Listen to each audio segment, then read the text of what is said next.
पोरणा police station येथे भीम जयंतीनिमित्त शांता समितीची बैठक पोलीस निरीक्षक विलास गोबाडे यांच्या नियोजनाखाली तर उपविभागीय पोलीस अधिकारी डॉक्टर समाधान पाटील यांच्या अध्यक्षतेखाली तर अखिल भारतीय भिक्खू संघाचे कार्याध्यक्ष भदंत डॉक्टर उपगुप्त महाथेरो फंते पय्यावंश यांच्या प्रमुख उपस्थितीत पार पडली। यावेळी भीम जयंती मंडळाचे कार्याध्यक्ष नगरसेवक प्रकाशदादा कांबळे, नगराध्यक्ष प्रतिनिधी बंटीभाऊ कदम, उपनगराध्यक्ष मोकिन भोळे, नगरसेवक उत्तमभैया खंदारे, दादाराव पंडित, सार्वजनिक भीम बुद्ध जयंती मंडळाचे अध्यक्ष अविनाश गायकवाड, उपाध्यक्ष सोनू कांबळे, कोषाध्यक्ष हिरान गायकवाड, एमएससीबीचे कर्मचारी मंगेश खरगे, डॉक्टर गुलाबराव इंगोले, सुभाष ओझा, सुनील मगरे, बंटी रणवीर, ॲडव्होकेट धम्मा जोंधळे, ॲडव्होकेट हर्षवर्धन गायकवाड, रोज कुरेशी, विजय जोंधळे, तुषार गायकवाड, विजय बगाटे, विशाल कांबळे, राहुल धवाले, सुबोध सोनकांबळे, इशू पठाण सह शांता कमिटी सदस्य, पत्रकार, नगरसेवक, भीम जयंती मंडळाचे अध्यक्ष, पदाधिकारी, ज्येष्ठ नागरिक आदींची उपस्थिती होती। या कार्यक्रमाचे सूत्रसंचालन व आभार जगदीश जोगदंड सर यांनी मानले। काही 2-3 ठराविक अशा मागण्या आहेत। त्यामध्ये सर्वप्रथम 14 एप्रिलच्या दिवशी जी आता ओझाजींनी सांगितलं, जी मिरवणूक निघते त्याच्यामध्ये जे आपण रस्त्यावर डागडुजी करतो ती डांबरीकरण करून जर केली तर ती यशस्वीरित्या सक्सेस राहील। काही महिन्यासाठी, वर्षभरासाठी त्याकडे थोडंसं बंटीभाऊने लक्ष घालावं आणि महावितरणच्या रामगिरवार साहेबांना अशी विनंती करतो की लोड सेटिंग वारं या महिन्यामध्ये वारं अवकाळी सुटणारच आहे आणि ते चालूच असतं, प्रत्येक वर्षीच आहे। थोडीशी आपले जे कर्मचारी आहेत त्यांना संध्याकाळच्या वेळेला जर कुठे असं अनावधानानं असा काही प्रसंग घडला, वायर तुटला, काही जर झालं तर एखादा आम्ही 100 कॉल लावण्याची, ऑफिसला येण्याची गरज पडण्या अगोदर थोडं तातडीनं त्याचं निवारण केलं तर बरं राहील। बैठकीला नसतील तर सदस्यांनी कुणाला काय सांगावं?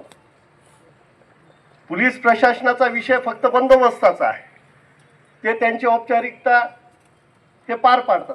परंतु एमएससीबीच्या बाबतीमध्ये, आरोग्याच्या बाबतीमध्ये, इथल्या ज्या काही समस्या आहेत मंडळाला, तर त्या मांडत असताना ते अधिकारी या ठिकाणी नाहीत। तर मला वाटतं या बैठकीमध्ये त्या विषयाची आपण दखल घेतली पाहिजे। आमचा एकही अधिकारी नाही, आमचे सीओ कुठे आहेत मला माहिती नाही, आमच्या कर्मचाऱ्यांचे प्रतिनिधी कुठे आहेत मला माहिती नाही। सगळे मुद्दे असतात, ते लोक जर समक्ष या ठिकाणी राहिले तर त्यांना या सगळ्या गोष्टीची जाणीव होते।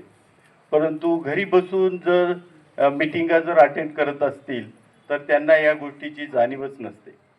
मुळामध्ये प्रशासनातले लोक असो की आम्ही असो की आपण सगळेजण असो किंवा या शहरामधले सगळे लोक असो, या सगळ्यांवर डॉक्टर बाबासाहेब आंबेडकरांचे उपकार आहेत आणि त्या उपकाराच्या कृतज्ञतेतूनच थोर महापुरुषांच्या जयंत्या होत असतात।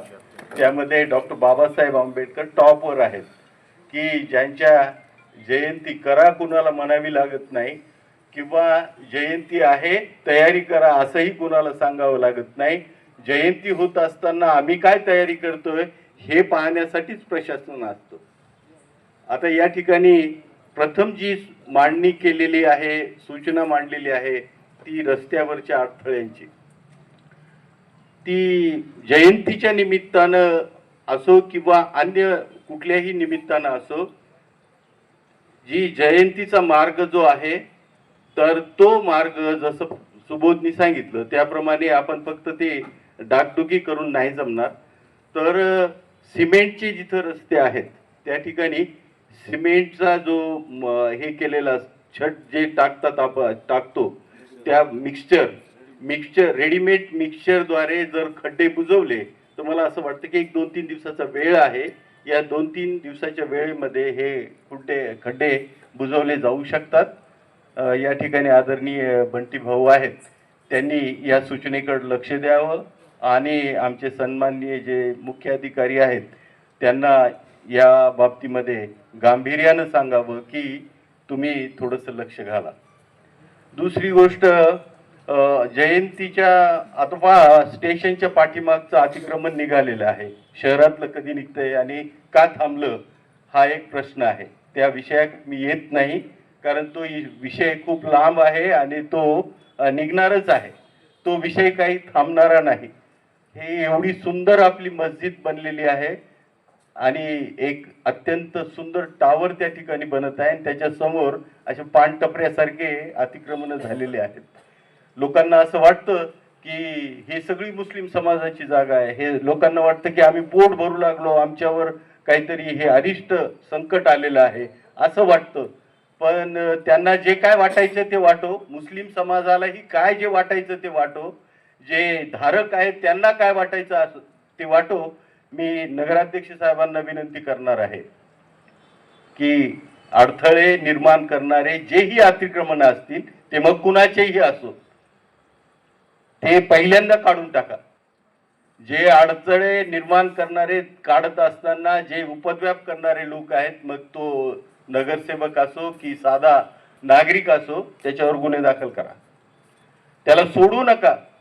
आता मी पाहिलं एवढ्या मेहनतीनं सगळे अतिक्रमण स्टेशनच्या समोरचे काढले, मस्जिदच्या समोरचे काढले, पुन्हा त्या ठिकाणी अतिक्रमण होऊ लागले.